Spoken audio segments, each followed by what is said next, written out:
Salah satunya yang dilakukan komunitas grafiti yang ada di kota Palembang, menggelar event grafiti dengan mengangkat tema Sumatrans. Event yang telah berjalan dalam 5 tahun terakhir ini mengajak para pelaku grafiti di Palembang untuk menuangkan kreativitasnya di seni melukis. Tidak hanya itu, dalam event ini juga penyelenggara menggelar exhibition dengan mengundang graffiti art dari kota Bandung.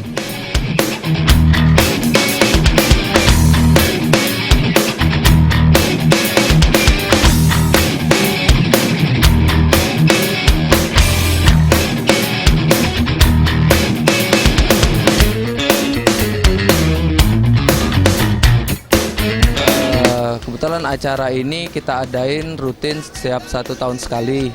Kalau yang ini kan yang udah tahun kelima, jadi nama acaranya Sumatrans yang kelima. Kalau dari yang sebelum-sebelumnya acara Sumatrans sih kita cuma pakai konsepnya itu graffiti jamming. Graffiti jamming itu yang kayak gini sih, yang gambar bareng-bareng. Nah, cuman pada tahun ini konsepnya sedikit berbeda sama tahun-tahun sebelumnya. Kalau tahun ini itu ada exhibitionnya juga. Terus lagi ada artis talknya yang kita undang dari Bandung, yaitu Stereo Flow. Terus lagi juga ada sketch battle. Untuk acara ini bagus ya, soalnya ini kayak aktivitas yang positif untuk para pelaku graffiti di Palembang ini. Jadi bukan cuma coret-coret ngasal-ngasal gitu. Jadi kita kumpul sama-sama bareng-bareng dan saling kenal. Untuk kalau pameran udah lumayan untuk ke beberapa negara kayak Eropa, Amerika, Asia juga. Untuk acara ini mudah-mudahan setiap tahun ada terus ya, berlanjut. Jadi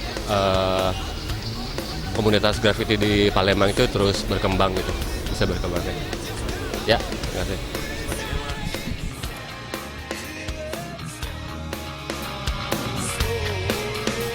Para pelaku grafiti di Palembang berharap kedepannya masyarakat dapat menerima seni grafiti sebagai salah satu bentuk seni yang positif, serta pemerintah dapat mewadahi kegiatan seni grafiti dengan menyediakan satu tempat.